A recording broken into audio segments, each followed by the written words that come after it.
City Council meeting is underway tonight with a major package aimed at broadening tenant protections and is set to go before the council. There's a lot of moving pieces with this package. Opponents believe this could drive up the cost of rent even further.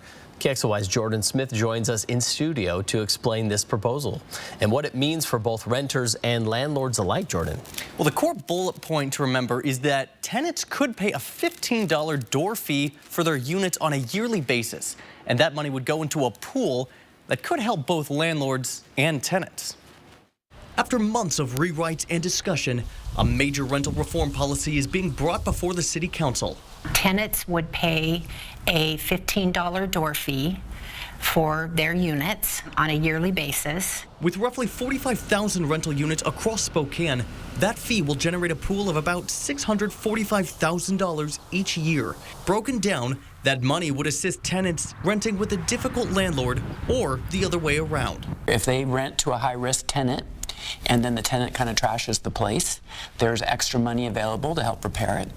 And for the tenant, if they find themselves in a housing situation that's really uninhabitable, we're providing a fund for them to relocate and lawyers to pursue compensation from that landlord. Not only that, but it would also finance the addition of 3 new housing inspectors and 1 housing navigator to mediate difficulties between renters and landlords. The other major component of this package would officially require landlords to acquire a business license, something that's already city code but is scarcely enforced.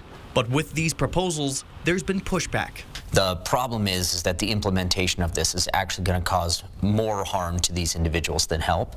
And so that's why tonight I won't be supporting any bit of it. City Council member Jonathan Bingle is in firm opposition. He believes these fees will be reflected in higher costs of rent.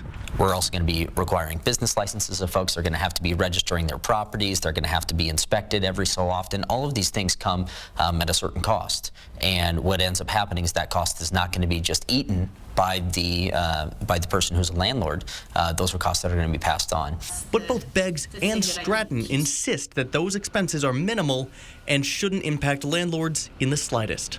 Yeah, there's really no extra cost for landlords in this ordinance at all.